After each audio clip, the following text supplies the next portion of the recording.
lo pronto vamos a entrar ya a la mesa con los Maxi Abogados. Hoy tampoco podrá estar nuestro querido Maxi Abogado David Peña. Pues Federico, déjame comentar antes de entrar a los temas que tenemos acordados. Si no te molesta, nos gustaría escuchar tu opinión también sobre las declaraciones este video, la reaparición del presidente Andrés Manuel López Obrador. ¿Cuál es tu balance? Em, alguna gente escuchó este mensaje y dijo, híjole, ¿para qué coloca el tema de un posible golpe o no? Si eso sería prudente, imprudente, fortalece, debilita a la presidenta Claudia Sheinbaum. Hoy ella respondió también de manera, me parece, inteligente frente al planteamiento. ¿Cuál es tu balance ahí, Federico? Ah, bueno, primero, yo creo que tendríamos que hacernos a la idea que en estos temas hay que analizar la realidad primero y luego el discurso. Y la realidad es que hay varios sectores de la sociedad política mexicana que están llamando a una intervención extranjera y a un golpe de Estado. Esos sectores son muy pequeños, se podrían darnos risa, pero lo están haciendo y eso es una cosa novedosa, no se había visto antes.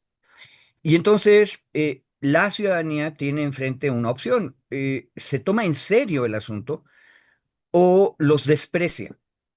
Y ahí hay un dicho popular muy sabio que dice que nunca, jamás hay un enemigo pequeño, por un lado. Y por el otro, si la ciudadanía progresista siempre le ha pedido a la opinión pública respeto, me parece que tenemos que respetar a esas voces, aunque sean muy pequeñas, aunque sean muy aisladas, pero que en la extrema derecha están llamando a una intervención extranjera y a un golpe de Estado. O sea, hay que respetarlos. Y si los respetamos, tenemos que tomarlos en serio. ¿Me explico? Sí. Y del mismo modo que las izquierdas siempre han apelado al pueblo, movilizando a la población, aumentando el nivel de conciencia, organizándose para ganar elecciones. También vemos patrones, y ustedes acaban de entrevistar a los compañeros que estaban trabajando en la misión en Honduras y están analizando patrones de intervención extranjera y de organización interna en las repúblicas latinoamericanas de la derecha. En otras palabras, en México puede parecer un poco ridículo y un poco aislado y diminuto el llamado a una intervención extranjera y a un golpe de Estado, pero existe y hay que tomarlo en serio, en su tamaño, pero en serio. Y precisamente por eso Andrés Manuel, en lo que acabamos de oír, dice, en esos escenarios yo sí salgo y me movilizo. Y ojo, no es que sea Andrés Manuel, porque tampoco es el superhombre. Todos y todas debemos hacer lo mismo. Si pasa eso, hay que movilizarse y salir a la calle. Pero también nos dice, él no cree que vaya a pasar, porque nos regresa a la realidad, que son muy poquitos y muy chiquitos y parecen muy ridículos, pero están ahí. Y termino con un detalle de abogado, porque la presidenta fue abogada. Resulta que la presidenta, cuando contestó a esta cuestión hoy en la mañanera, se fue a leer el nuevo texto del artículo 40 de la Constitución. Y es nuevo porque la presidenta mandó una iniciativa de reforma constitucional para agregarle algunos detalles al artículo 40. El artículo 40, es obvio, viene después del artículo 39. El artículo 39 es el que dice que el pueblo puede cuando quiera cambiar su forma de gobierno, porque el pueblo es soberano.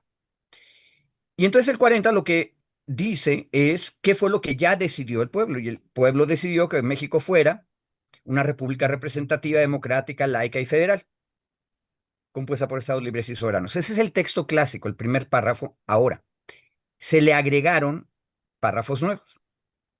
Y el segundo es bien interesante, lo leyó la presidenta hoy.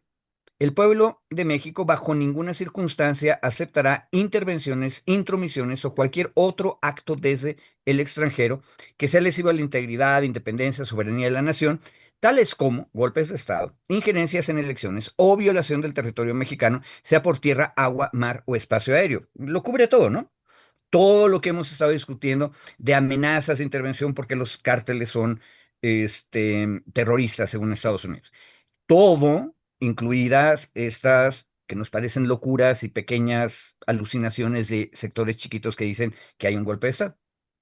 Bueno, pero el siguiente párrafo que se agregó dice, tampoco consentirá intervención en investigación y persecución alguna sin la autorización y colaboración expresa del Estado mexicano en el marco de las leyes aplicables. Y este es directito para aclarar que con el pretexto de la lucha contra el crimen organizado, Estados Unidos no puede hacer eso.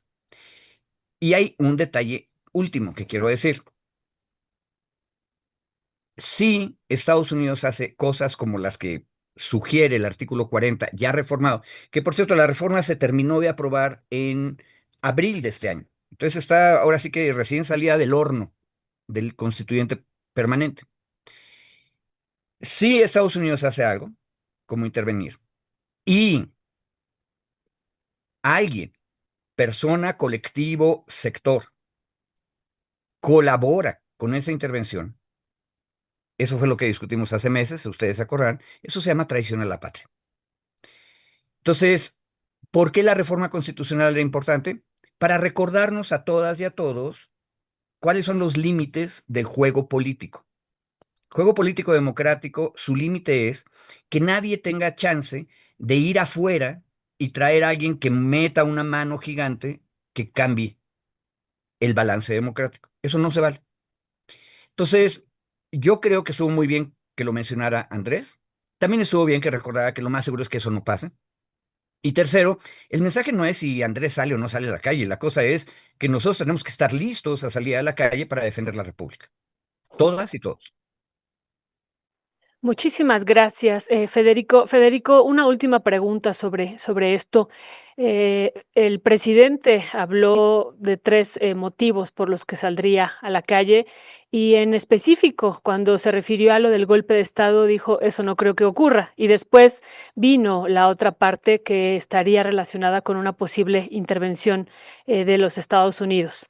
Y en este sentido, ¿cómo interpretas tú que estaría leyendo el presidente López Obrador lo que está transcurriendo, por ejemplo, en Venezuela, ¿no? Con este cierre del espacio aéreo que hemos visto que transcurrió este fin de semana, pero que ya había iniciado el fin de semana anterior y que se va intensificando y con este intervencionismo que está haciendo ya de manera directa Estados Unidos hacia América Latina, ofreciendo dinero y otras cuestiones que hemos estado viendo. ¿Cómo estaría leyendo este análisis, o cuál sería el análisis que estaría haciendo el presidente para declarar en esta tercera parte de su discurso, ¿no? De que esa sería una de las cuestiones por las que saldría a la calle?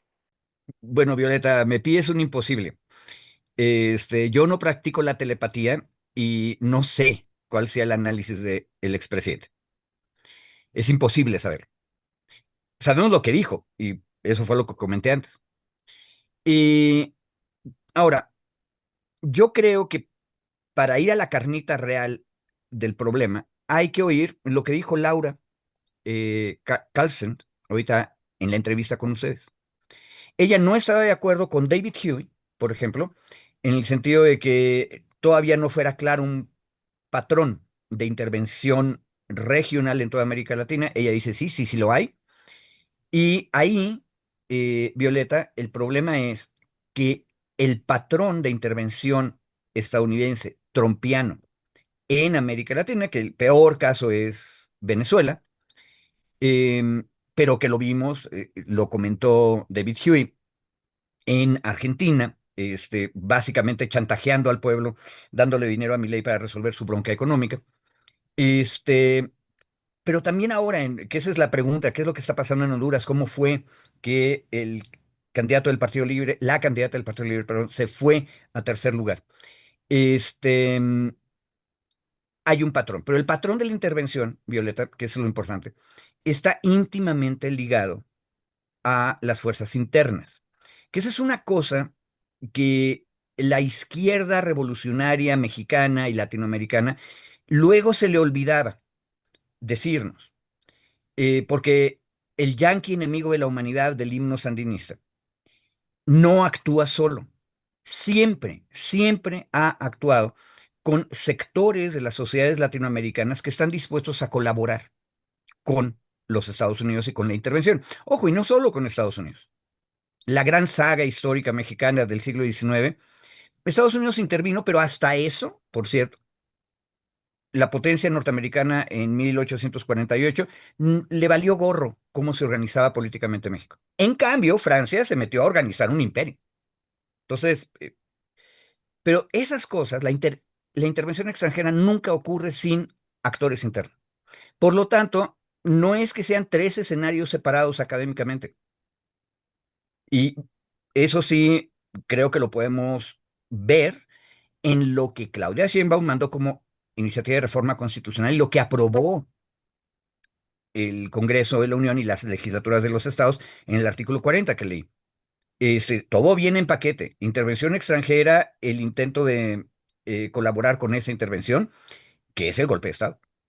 Entonces, ojo, y hay golpes blandos y hay desestabilizaciones que eh, logran el mismo objetivo.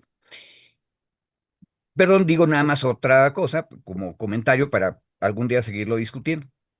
Si ustedes revisan la mesa de Televisa, que supuestamente es la más moderada, la mesa de análisis político, ustedes van a encontrar como en las últimas 6 semanas, de ahorita 6 semanas para atrás, hay una pulsión, una especie de desesperación de algunos de los comentaristas.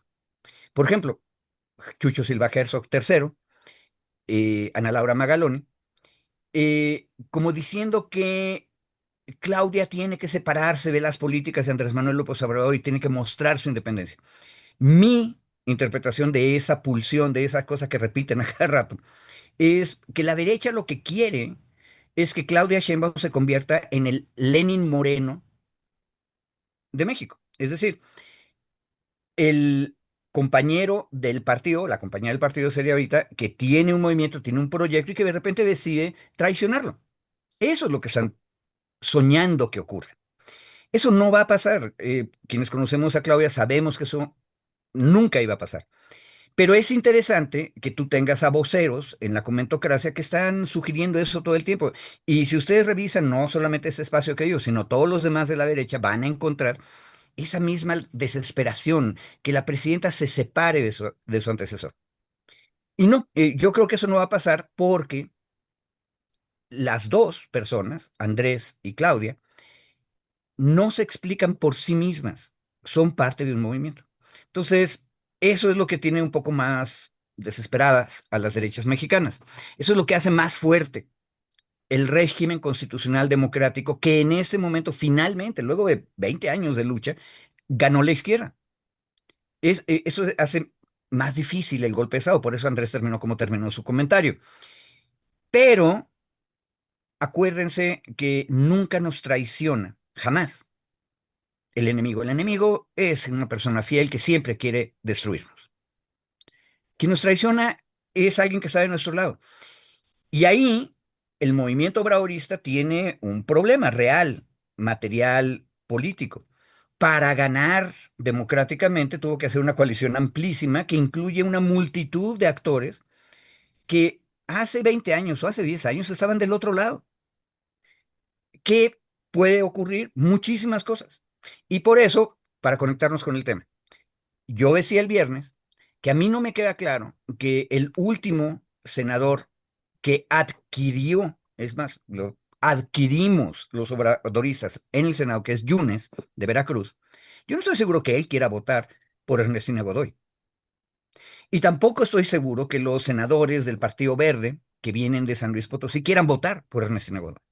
Y entonces ya no hay 2/3 partes seguras en el Senado para nombrar nuevo fiscal de la República. ¿Me explico? Este, la democracia se ve así, es fragmentaria, va cambiando caso por caso y tema por tema. Y, y ahí, muy lejos, por suerte, pero no imposible, que eso es lo importante, también está el golpe de Estado y la intervención. Perdón por el rollo. Ujú. No, gracias, gracias Federico. Y qué bueno que ya lo vas conectando con el primer tema que teníamos programado, que es precisamente pues la continuidad sobre el tema de pues la remoción versus renuncia de Hertz Manero y pues el nombramiento de Ernestina Godoy, quien lo estaría sustituyendo en principio de forma temporal. Ya veremos si se ratifica y ella queda o no queda.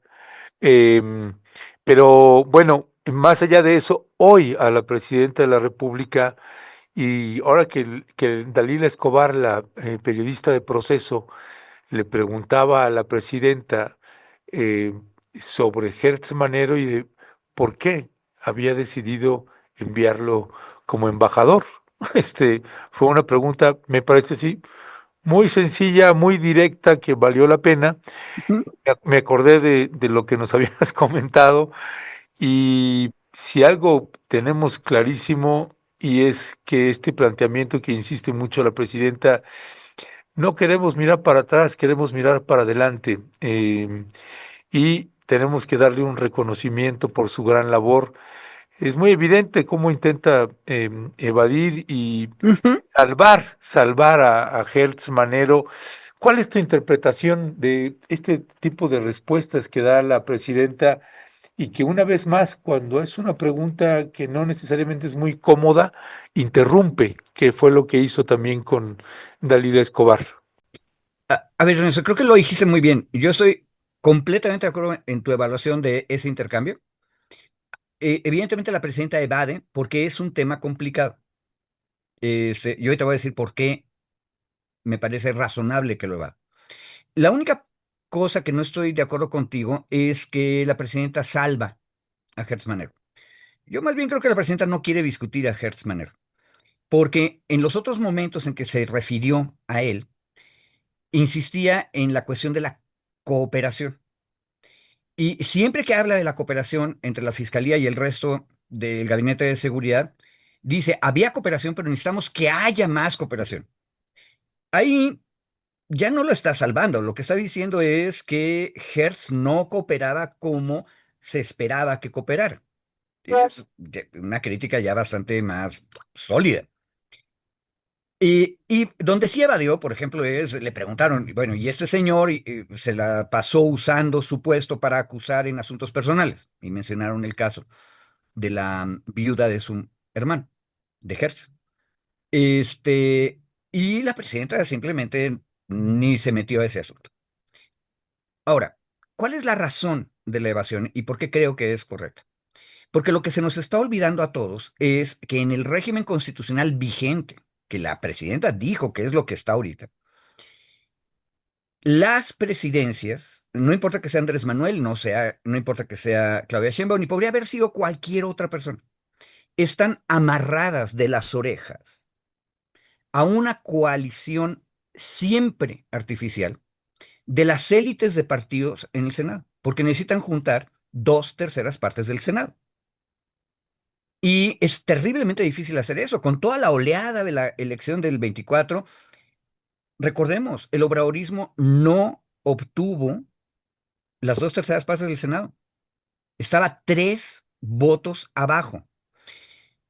Se habló, se convenció, le acariciaron el corazón y el cerebro a 2 senadores, una senadora y un senador, si mal no me acuerdo, de Michoacán, que eran del PRD, o de lo que queda del PRD, y que se acordaron que eran de izquierda y entonces regresaron al movimiento. Entonces ya teníamos 2, pero nos faltaba uno. Y entonces compramos, no hay otra palabra.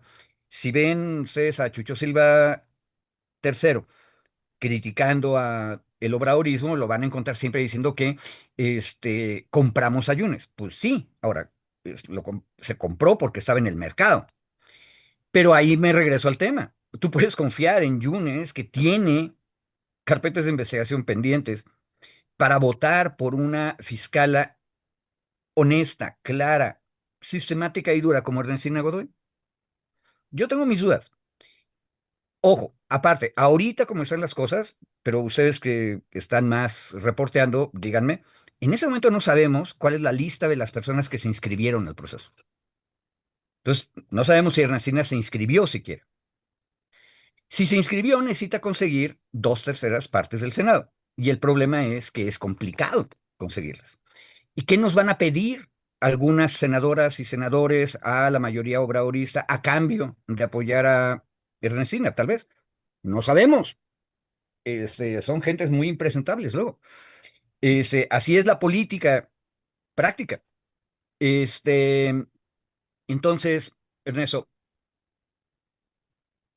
y la última cosa. ¿Por qué el presidente López Obrador, cuando estaba al mando, y ahora la presidenta no atacan directamente al fiscal general Hertz? Porque el fiscal general, como está ahorita el orden constitucional, puede destituir a la presidencia. Revisen ustedes el artículo 108, 110 y 111 de la Constitución. Entonces, hay que ser prudentes. O sea, las reglas constitucionales están ahí, luego no las leemos y hacemos nada más la teoría de la conspiración. No, hay que regresar a la regla para saber cómo se está funcionando. Muchísimas gracias, Federico. Yo nada más te quiero aclarar, Federico, hace ratito la pregunta que te hice no era si practicabas la telepatía o no, más bien te estaba preguntando qué se podría leer en esta respuesta, en esta tercera respuesta que daba el expresidente sobre una posible, y así la interpretamos, intervención que hubiera de los Estados Unidos hacia el territorio y entonces salir a defender la soberanía, pero para nada tenía que ver con esta práctica de la telepatía, Federico. Federico, y sobre el otro tema que yo te quería preguntar, vimos que hay cambios, ¿no? De manera concreta ya en este contexto de la salida del exfiscal y ahorita la entrada de Ernestina Godoy. En la Fiscalía Especializada en Materia de Delincuencia Organizada, vimos que hay un cambio ahí y también en la Agencia de Investigación Criminal. Y sobre eso también queríamos preguntarte, ¿no? Porque hubo una conferencia de prensa este fin de semana y Omar García Harfuch hablaba, ¿no? Hablaba ya de estos cambios, pero también de una mayor coordinación que podría haber a partir de estos cambios. ¿Cuál es tu lectura que estás haciendo? ¿Por qué llega ella e inmediatamente hace estos cambios? ¿Qué estaba transcurriendo en estos espacios, en esta fiscalía y en esta agencia de investigación, Federico? Um, Mira, yo no tengo conocimiento de qué es lo que estaba ocurriendo en esos espacios, pero sí sabemos que las dos áreas que mencionaste son esenciales para que puedas hacer investigaciones serias y que la titular, la persona que esté al frente, realmente tenga control de la institución. Ahora, ahí tenemos una señal real, material, de que Ernestina estaría pensando en que su gestión no es nada más interina. Ojo, la gestión interina dura no más de 30 días, que es una cosa bien importante de recordar. Y otra aclaración, porque hay un compañerito nunca me acuerdo si es el Universal, creo que es el Universal, Mario Maldonado, y que luego da la ronda por el radio. Lo entrevistó José Cárdenas, Pepe Cárdenas, y Mario Maldonado decía que el Senado, otra vez utilizó mal la palabra, ratificaría a Ernestina para que termine el periodo de Manero. Falso. El nombramiento que se va a dar en el Senado es de 9 años. Así está en la Constitución. No es para terminar el periodo. Este, mm, entonces, me regreso a lo de Ernestina. Si Ernestina hace este cambio, uno imaginaría que ella está concibiendo lo que está preparando no solo como una gestión interina, sino como una gestión de 9 años. Esa es una señal en ese sentido. Pero, otra vez, mientras no tengamos la lista de las personas que se inscribieron hasta ayer a las 13 horas, el domingo terminó el periodo de inscripción de aspirantes y aspirantas, pues no sabemos. O sea, un amigo me decía en un chat, entonces tú no le apuestas, Ernestina. Le digo, pues no sé si debo apostar o no. Yo creo que no hay que apostar, hay que analizar. Pero, si no sé si Ernestina se inscribió o no se inscribió, pues no hay manera de seguir discutiendo ese tema. Pero lo que tú dices, Violeta, sí es un indicador de que Ernestina estaría pensando en una gestión de más largo plazo que 30 días. Eh, Ahora, la cuestión de la cooperación. que el secretario de Seguridad y Protección Ciudadana hable de estos cambios, nos regresa al tema duro y rudo de en qué parte del gobierno de la República tiene que ser la Fiscalía General de la República. Es un tema viejísimo. Los liberales de 1857 creían que tendría que ser en el ámbito judicial, pero el ámbito judicial electo, es decir, elegíamos al fiscal general. Luego Porfirio Díaz en 1901 dijo, no, tiene que ser un ministerio, una secretaría de Estado dentro del gabinete presidencial, y de 1901 hasta el año 2018, tuvimos al Procurador General de la República nombrado por el presidente. Igual en los estados, nombrados por los gobernadores. Y luego hicimos esta reforma en el año 14, que terminó de consolidarse en el año 18, donde es este arreglo raro, en donde gobernadores y presidentes tienen muy marginal eh, papel para nombrar a la persona, y donde el poder de designación en realidad está en el legislativo. Bueno, si vamos a respetar la Constitución como está ahorita, el problema grave es que tú puedes tener, como tuvimos con Hertz, que eso lo he estado diciendo en esta mesa desde hace años, yo, a un fiscal cómodo para el PRI, el PAN, Movimiento Ciudadano y la élite de Morena que no quiere hacer olas en materia penal. Y, por cierto, todo el mundo se acuerda ahorita, se lo preguntaron a la presidenta, el caso donde el fiscal Hertz usó la institución para un asunto familiar atacando a la viuda de su hermano. Este, Después de ese escandalote que ocupó a la prensa, de derechas, izquierdas, arriba y abajo, tocó una evaluación porque el Senado evalúa el trabajo de la Fiscalía General de la República periódicamente. Entonces tocó una evaluación, invitaron a Hertz al Senado, el Senado donde el presidente de la Jucopo era Ricardo Monreal, y el líder de la bancada de Movimiento Ciudadano era Dante Delgado. Y lo recibieron con abrazos, besos y apapachos y no le preguntaron nada acerca del escándalo. Nada. Entonces, la pregunta es, ¿de quién era Hertz? Y yo siempre he dicho, no era de Andrés Manuel. Pero el tema grande, Violeta, es en dónde debe estar la fiscalía, en el Poder Ejecutivo o, como está ahorita, en el Senado. Ya, gracias, gracias, Federico. Federico, pasando al siguiente tema que tiene que ver, pues, que ajustó nuevamente el Congreso del Estado de Veracruz y le regresa al Ejecutivo Estatal, pues, la facultad de elegir al fiscal general de la República, y esto que se reduce de 9 años que tenía a 4 años, y ahora el jefe del Ejecutivo Estatal pues tendrá la posibilidad de, en el caso de que el Congreso no se ponga de acuerdo, pues designar de manera directa el fiscal. ¿Es una mala noticia? ¿Es una buena noticia? Abogado, ¿cuál es su mirada frente a esto? Es una noticia en el tema en el que estaba yo platicando. La gobernadora, propone una reforma, y lo interesante de la reforma es que no le quitó completamente a el Congreso veracruzano la facultad de nombrar al titular de la fiscalía. Lo que hace es una especie de regla de seguridad. Si la Cámara local, acuérdense que los congresos de los estados nada más tienen una Cámara, si no se ponen de acuerdo, entonces la designación va a regresar a la gobernadora. Ahora, lo explico un poquito más largo. Eh, en el caso del Senado y la Fiscalía Federal, hay una convocatoria abierta que acaba de terminar ayer.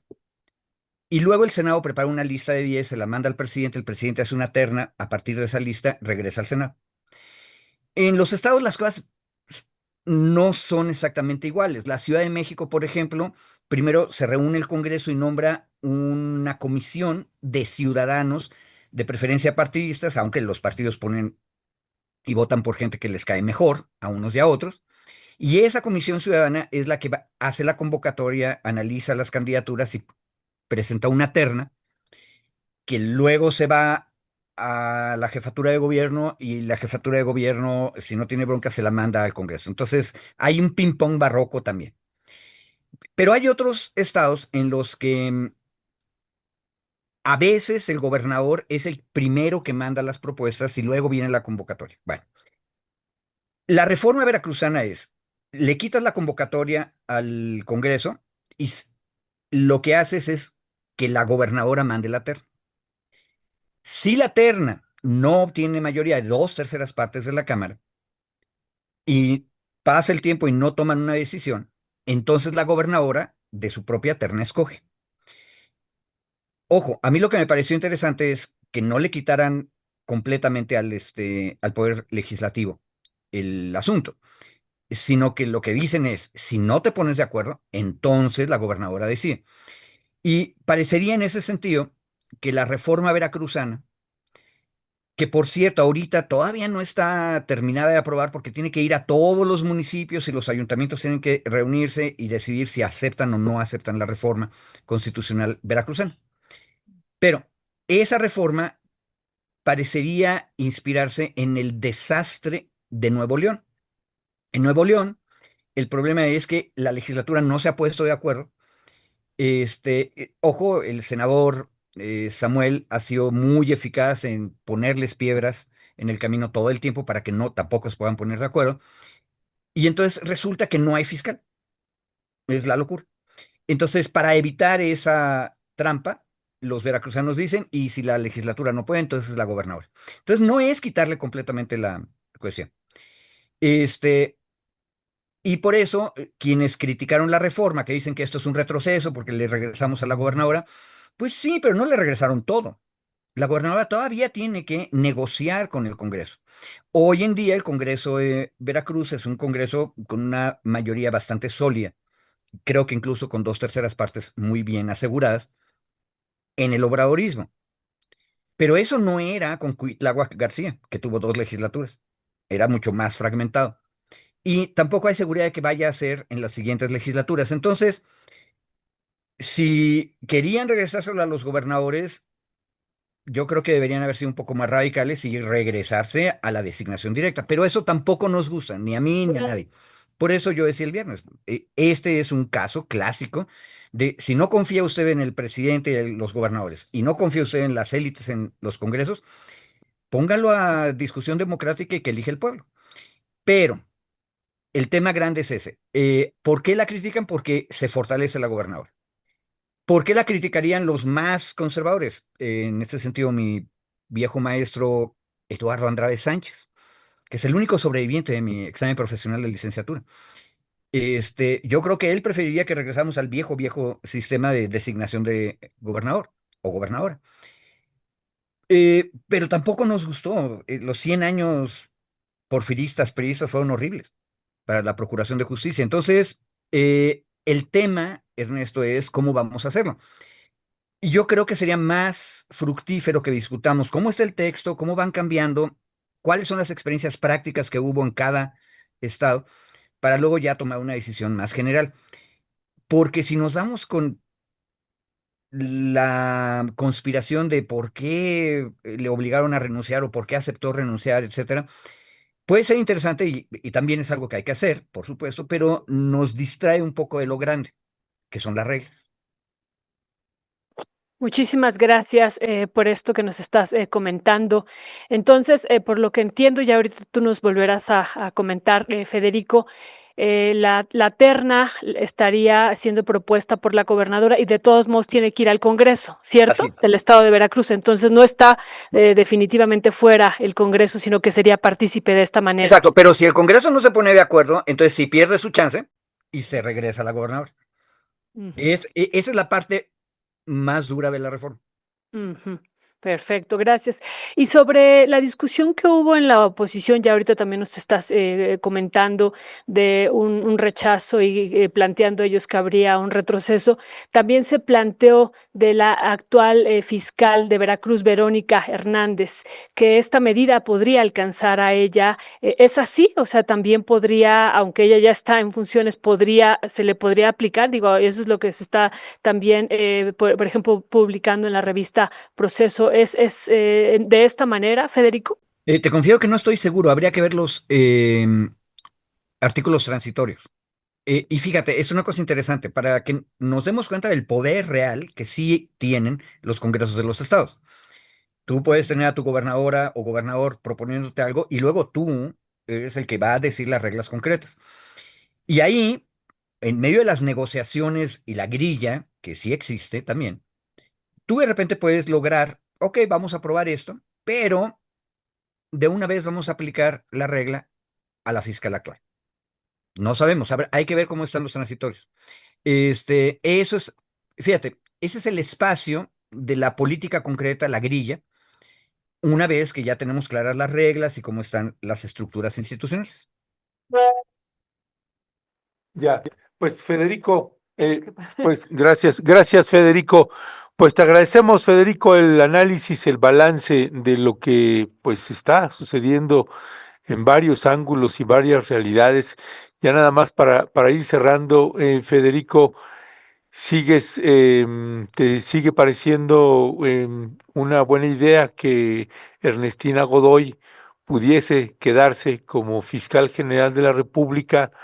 Y pues ya veo que Pérez de Hacha también se anotó. No sé, no supe ya si el maxi abogado David Peña se haya anotado o no. Ojalá nos haya hecho caso. Pero bueno, pues empiezan a aparecer nombres ahí de personas que se anotaron para concursar y ser posibles nuevos fiscales generales de la República. ¿Qué decía al respecto? Eh, Mira, yo, igual que lo dije el viernes, me parece, y me sumé a David en el elogio que hizo Ernestina. Ernestina fue una magnífica fiscal en la Ciudad de México y, para simplificar mucho la opinión, vean ustedes al señor Von Roerich, líder del PAN, ex alcalde de Benito Juárez, está preso y procesado por el cártel inmobiliario. Ese tipo de fiscalas las necesitamos. Por supuesto que si hacemos la crítica diríamos, también debió haber hecho muchísimas otras cosas. Yo creo que hay que ir avanzando poco a poco y profundizando. Entonces, la fiscala Ernestina Godoy sería maravillosa.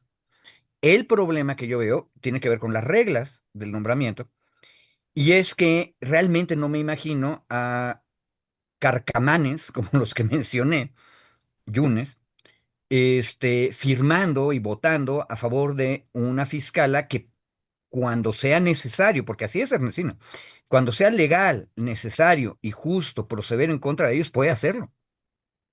De eso se trata. Entonces, yo creo, Ernestina es una magnífica candidata. Ojo que Pérez de H ya tenemos su nombre, pero seguimos sin saber si Ernestina se inscribió, ¿verdad? Yo creo que sí se inscribió, pero hay que verificarlo. Y también hay que ver quién es más. Pérez de Hacha en general nos cae bien, pero es un hombre que se ha ido posicionando, especialmente en los últimos 6 años, a derechas. Vean ustedes sus opiniones en materia de derecho fiscal sobre las reformas de la ley de amparo últimas. Es tremendamente defensor de los grandes contribuyentes que llevan décadas, si no es que siglos, tratando de hacer elusión fiscal para no pagar impuestos. Y a él le dolió muchísimo las reformas de la ley de amparo, donde se le pusieron candados a esa práctica. Ahí están sus tweets y ahí están sus comentarios. Entonces es un hombre a derechas. Y un hombre que hace esa defensa de sus clientes, porque aparte es un litigante, hasta donde entiendo, en esas materias. ¿Podemos confiar que él va a ir en contra de los evasores fiscales rudos? Yo diría que no. Entonces, Pérez de Hacha, qué bueno que es ahí, es un muy buen abogado, es muy articulado, pero no estamos seguros de qué lado, derecha o izquierda, late su corazón. Y lo que hemos visto en sus intervenciones previas es que es a derechas. Otra vez, mejor Ernestina. Pero ¿qué otros candidatos hay, Ernesto? ¿Y qué cosas han hecho en su litigio? Perdón por meter otro caso, pero tuvimos, si ustedes se acuerdan, en la audiencia, la discusión de quién iba a ser la siguiente persona fiscal general de la Ciudad de México.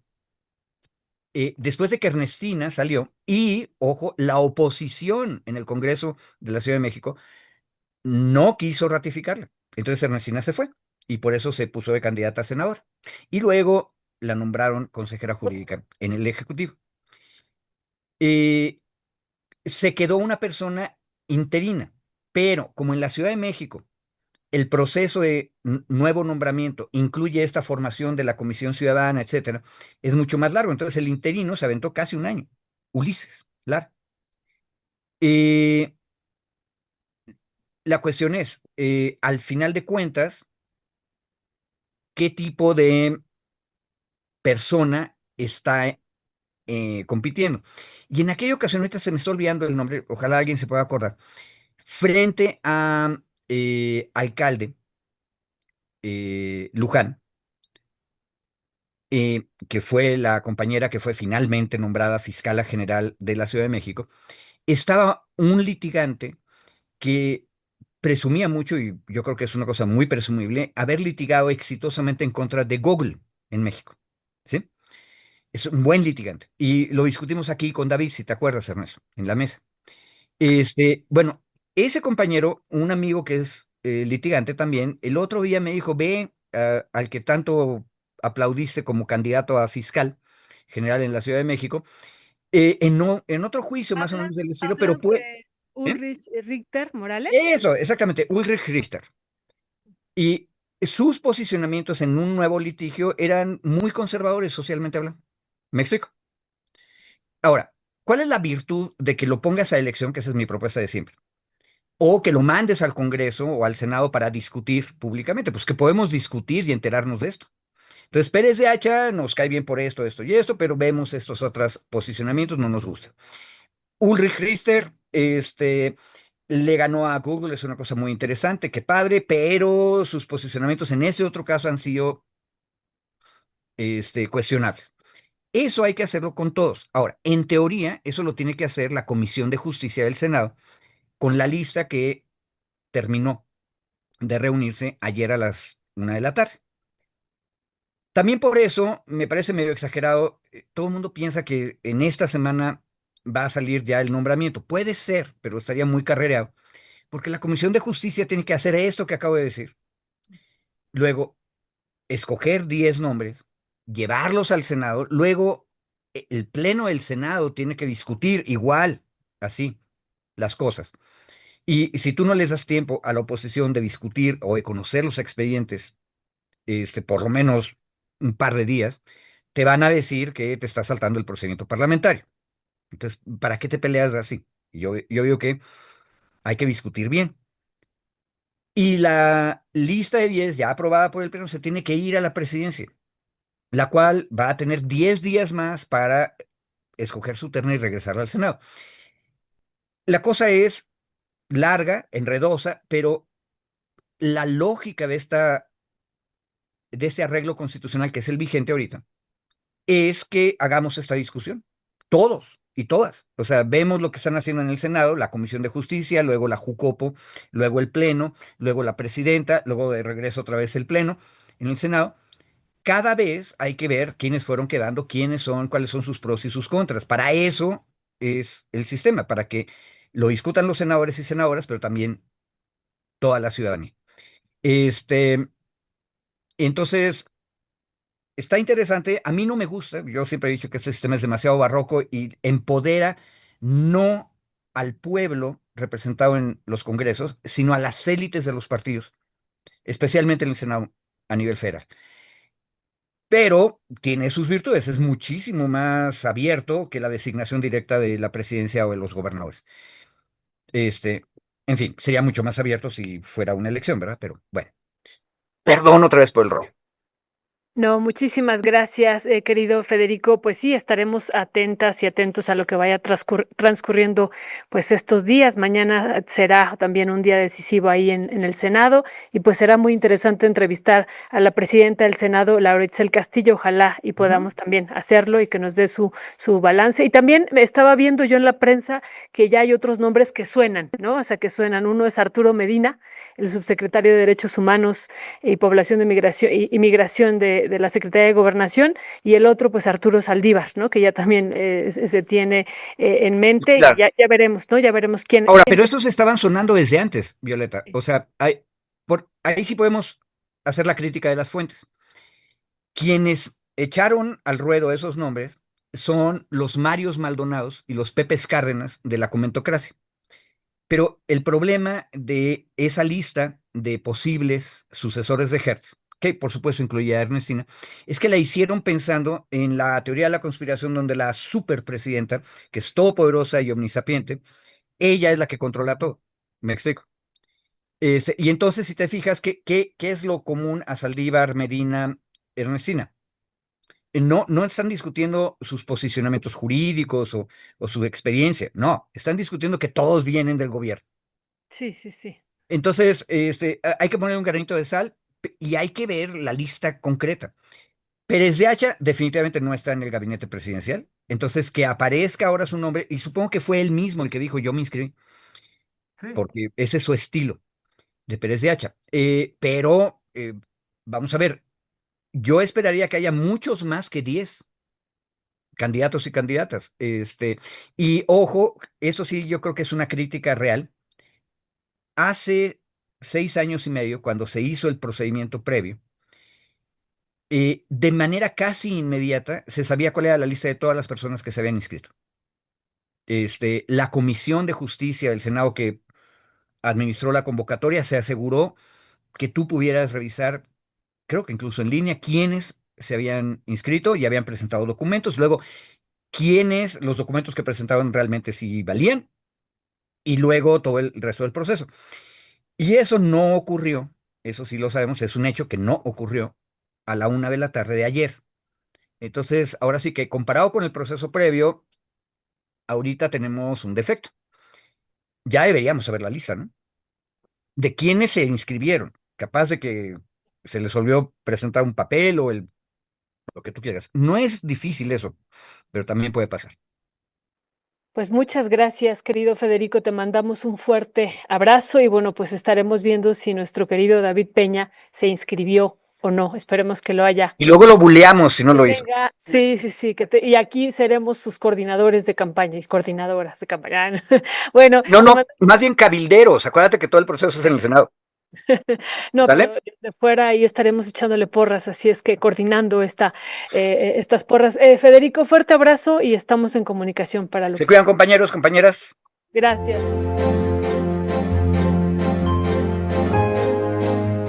Una vez más, Rompeviento TV invita a su querida audiencia a participar en la gran celebración navideña en Tierra Adentro este viernes 19 de diciembre, donde celebraremos el gran sorteo de fin de año donde podrán ganar un iPhone, una computadora Mac y una bicicleta muy especial, participando al número que aparece en pantalla. Tu solidaridad nos hace posibles. Celebra con nosotros y gracias todas, gracias siempre.